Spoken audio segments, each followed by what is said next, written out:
Imagine standing on a windswept plain 20,000 years ago. The air sharp with the scent of wood smoke and damp earth. Your stomach growls as you watch a group of Stone Age hunters. Their faces smudged with ochre and sweat drag a massive elk carcass toward a crackling fire. You might think their meals were simple raw meat torn from the bone, maybe a few bitter roots. But what if I told you their feasts were far more intricate, sometimes bizarre, and occasionally downright stomach-churning? Let's peel back the layers of time and uncover the truth about Stone Age feasts that might just make you gag. We often picture Stone Age people as grunting scavengers, barely surviving on scraps. Yet, archaeological digs paint a different picture. Take the site of Dolní Vlastenice in the Czech Republic, where 26,000-year-old hearths reveal a culinary sophistication that rivals a modern kitchen. Here, our ancestors didn't just roast meat, they experimented. Mammoth bones, cracked open for marrow, were boiled in pits lined with heated stones. The result, a rich fatty broth, likely seasoned with wild herbs like nettle or sorrel, identified through pollen traces in nearby soil. Can you imagine the steam rising from those pits? The aroma drawing a hungry crowd? This wasn't survival food. This was cuisine. But not every dish was so appetizing. At the Masaryk site in Ukraine, excavators found evidence of a peculiar delicacy: fermented fish. Fish bones, buried in shallow pits with traces of anaerobic bacteria, suggest these people left their catch to rot in controlled conditions, creating a pungent, protein-packed paste. Think of it as Stone Age fish sauce, slimy, reeking, but a vital calorie source in lean winters. Would you dare scoop a handful of that goo, knowing it could keep you alive? Ethnographic studies of modern hunter-gatherers like the Inuit show similar practices, preserving meat or fish through fermentation to unlock nutrients. Our ancestors weren't just eating to fill their bellies. They were chemists, manipulating decay to survive. Then there's the question of what else ended up on the menu. At the Ginnersdorf site in Germany, 15,000-year-old carvings depict not just deer and bison, but snakes and frogs. Chemical analysis of nearby human remains shows traces of amphibian proteins in their diets. Frogs, likely roasted whole over embers, were a quick protein hit, their delicate bones crunching under teeth. Snakes, skinned and coiled on hot stones, offered lean meat in tough times. Picture a child popping a crispy frog leg into their mouth, giggling at the novelty. To us, it's bizarre, but to them, just another Tuesday. Don't think plants were a side note. Starch grains on grinding stones from sites like Ohalo II in Israel, dated to 23,000 years ago, reveal that wild barley and wheat were pounded into coarse flour, mixed with water and baked on flat stones. These were early flatbreads, chewy, smoky, and studded with seeds. But here's where it gets weird.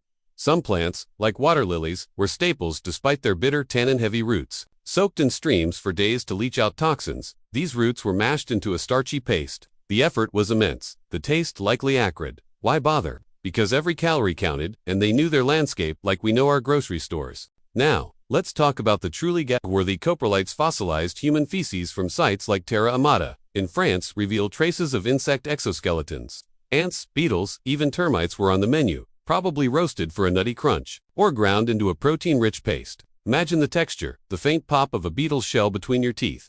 Ethnographic parallels, like the Hadza of Tanzania eating termites raw, suggest this wasn't desperation but strategy. Bugs were abundant, nutrient-dense, and easy to harvest. Our ancestors didn't flinch at what we'd call gross.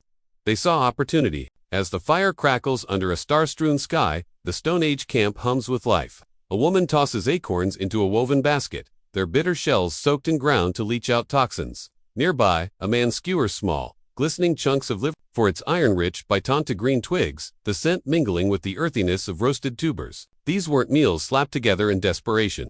Every dish, every ingredient, was a deliberate choice, born from deep knowledge of the world around them. But some of their culinary habits stretched the limits of what we'd call edible, revealing a resilience that's both inspiring and, honestly, a bit unsettling. Let's talk about organ meats, the unsung heroes of their feasts. At sites like Boxgrove in England, 500,000-year-old butchery marks on horse bones show our early cousins targeted not just muscle but hearts, livers, and kidneys. These were nutritional powerhouses, packed with vitamins and fats. Livers, raw or lightly seared, were sliced thin, their rich, metallic flavor a stark contrast to tougher cuts. Imagine the soft, almost creamy texture, warm from the fire, shared among hunters after a kill. Ethnographic studies of the Maasai in East Africa reveal similar preferences, valuing organs for their density of nutrients. To us, it might seem odd, but to them, it was a prize, a burst of energy in a demanding world. Then there's the matter of bones, not just for marrow, but for grease.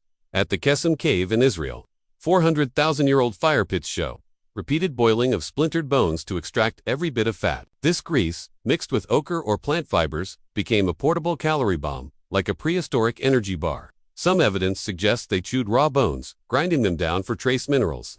Picture the crunch, the chalky residue coating the mouth. It's a far cry from our polished diets, but it speaks to their relentless ingenuity. They didn't just survive, they thrived by exploiting every resource. What about the truly bizarre?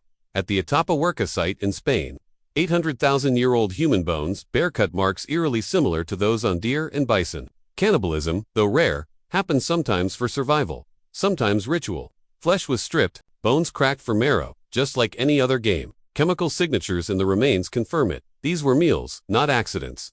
Can you imagine the weight of that choice, the line between taboo and necessity? Modern parallels among the four of Papua New Guinea show ritual cannibalism as a way to honor the dead, suggesting our ancestors might have seen it as connection, not horror.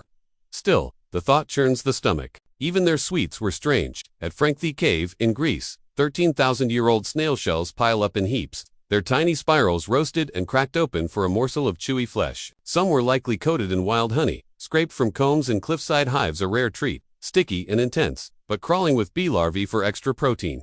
The crunch of a larva, the burst of sweetness, it was a delicacy, not a gag reflex. Pollen analysis confirms honey's role in their diets, a high-energy prize worth the stings.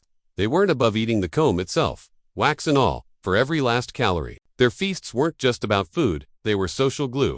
Shared meals, from fermented fish to insect pastes, bound groups together. At Starcar in England, 10,500-year-old deer antler headdresses, worn during feasts, suggest ceremony, storytelling, or dances around the fire. Food was the centerpiece, its preparation a collective act. Everyone had a role, from the elder grinding roots to the child gathering grubs. Can you feel the warmth of that community, the laughter over a shared, if revolting, dish? These Stone Age feasts, so alien to our palates, reveal a truth. Our ancestors were no primitives. They were scientists, artists, and survivors, crafting complex meals from a brutal world. Every slimy bite, every bitter root, was a triumph of knowledge over scarcity.